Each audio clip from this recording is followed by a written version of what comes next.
Yo, if it's your first time here, welcome. If you've been here before, welcome back. Today I'll get straight to it. I did a little video a while ago on the Razer Wolverine Ultimate, which I'll leave a link for up here. That wasn't exactly in everyone's price range and in everybody's budget. I recognise that. It's a lot of money to shell out for a controller. So I went looking for an alternative, a cheap alternative to it, to see if there was anything that stacked up. I really like the controller, but it's a lot of money to spend on a controller. So yeah, I went searching, and today I'm going to run through the best one that I found. For the money, you're getting quite a bit. So don't forget to click the subscribe button. We're getting way over 300 and something now, which is cool. Like, comment, do what you need to do. Everything helps me. I'll also leave a link to the controller in the description if you decide you do want to buy it. I get a little kickback for Amazon, so it helps me. But yeah, I'll waste no time, I'll get into it.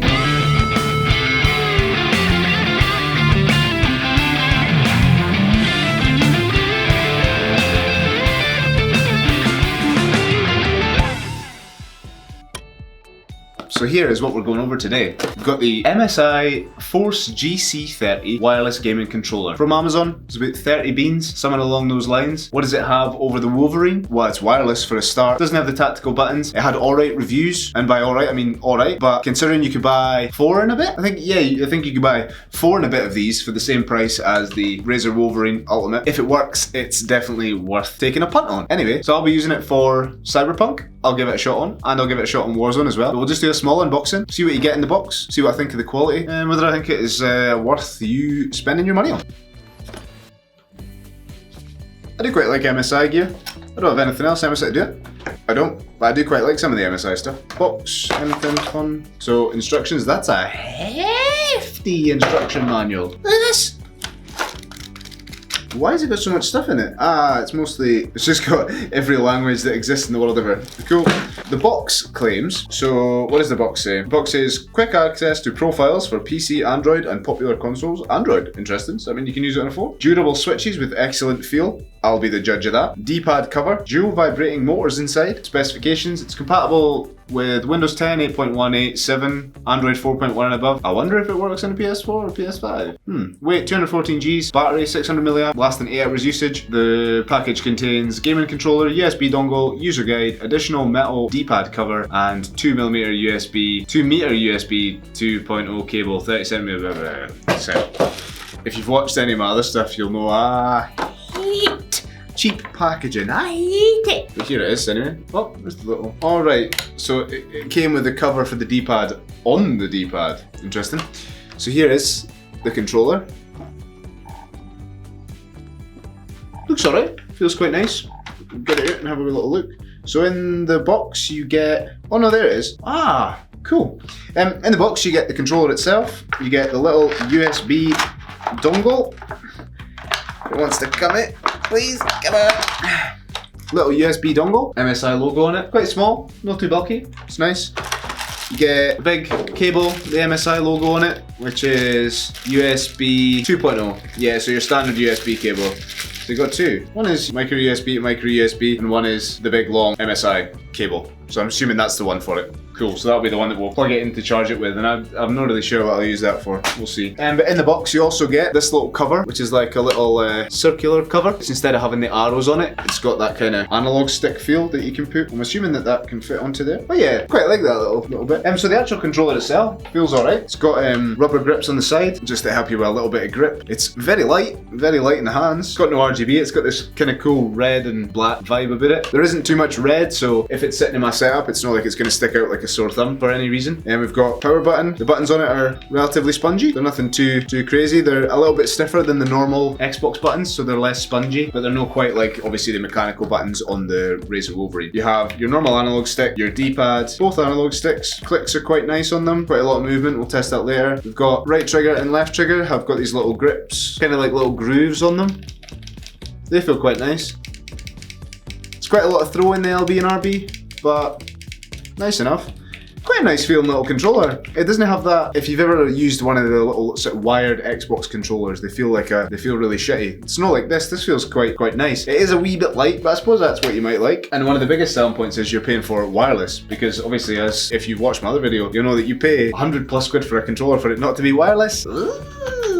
if I could get another controller, and which I will at some point, I probably will get something that is wireless, but this doesn't have RGB or paddles or whatever. So this doesn't have any paddles on the back, it just has your standard buttons. So if paddles are your go-to, not the one for you, or extra buttons, it literally just has your bog standard buttons. The big kind of MSI logo embossed power cable, power button in the middle, 4 little LED lights to give you your charging status. So I'm going to play a little bit of Cyberpunk, play a little bit of Warzone, and I'll let you know what I think it's like. But first initial opinions, for the price, I'm never going to complain about a wireless controller that's going to work in my PC. It's MSI gear for that price. I'm never going to complain about it, but I will give it some constructive feedback on what is good and what is bad, and if there maybe is an alternative for it. So let's get to it.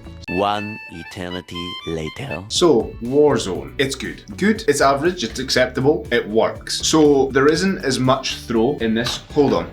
I think the best thing to compare this to would be to the standard Xbox controller, probably. They're relatively similar in like shape and whatever, but the differences between this and the Razer are too much for me to draw comparisons between them. In comparison to the normal Xbox controller, throw on these, okay, so the throw has a kind of hard stop on the actual Xbox controller, and here it feels like it never really hits an end point, which is fine, but like the end point is much before where it reaches the very end point of the throw, if that makes sense. So when you aim, you're at like as far as it'll possibly go to here, but you get another extra millimeter or so, which fine getting used to, I suppose, and it was quite good. It meant that there isn't, because it's actually a shorter throw, I think, only slightly, but it feels quite nice. They're just a bit spongier and I think easier on the fingers, I guess. I had no reason to not like them in comparison to, again, to the Xbox controller. The RB and LB are much spongier, so they have about the same throw, so you're not at a disadvantage there, but they are a bit spongier. It just takes a little bit of getting used to with the two, but I had absolutely no issues with them. I'm nitpicking against the controller here because, I mean, 60 quid, 30 quid, whatever, and it works on your PC and it looks a bit nicer because, you know, I like the look of this, I like the black one. As far as sticks go, you've got less movement in them than you do have in the controllers here, and the thumbsticks are quite nice. They look like they'll last, they're not made of that rubber that gets all the gunky stuff stuck in it, and they're quite smooth to play on. The sprint and tactical, the throw to it feels quite deliberate. When you press it, you know that you're sprinting, you double tap it, you can do it quickly, it's quite decent that way. So I had no issues with the sticks. As for stick drift and dead zone, I can't comment on it because I'm not going to have had it for long enough to be able to mention it, but from everything that I read on Amazon, they don't really develop much stick drift in comparison to the Xbox controllers, which if you look at any reviews, you'll say they are fucking everywhere and everybody gets stick drift, so that's probably not something you're going to have to worry about with this, from what I've seen. The D-pad, I tried the 2 little holders, so you've got like the little circular disc and this other one that are both metal and are quite cool. Nothing to say about the D-pad really. It could be a little bit clickier each way because it's a little bit less deliberate than some of the other things, but it does the trick, it does the trick. Start and back buttons, I prefer it on this. I mean, it's a very small detail, but I prefer them on the MSI. They're just nicer, they're just a bit spongier and a bit bigger. Power button, I like that it protrudes from the controller a little bit, it's nice to press, I don't really have to press it very often. And the other buttons, so there is I mean, we're talking points of a millimeter here, but in the throw in the MSI, it's a little bit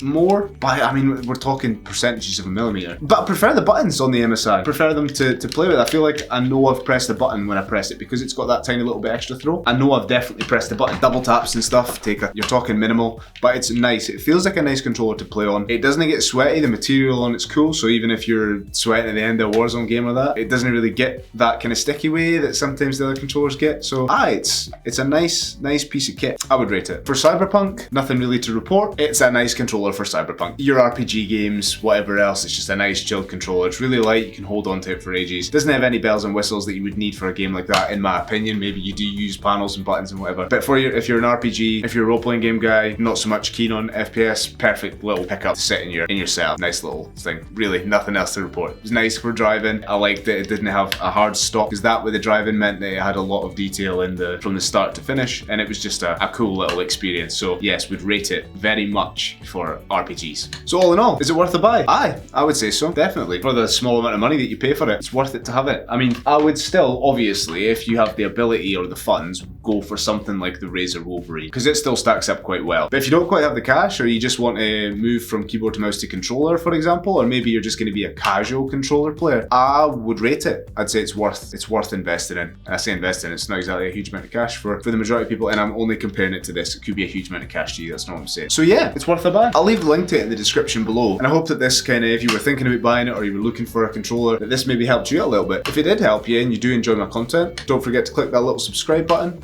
go check out my other videos, have a look around, say hi in the comments, and thanks again for watching. I'll see you in the next video.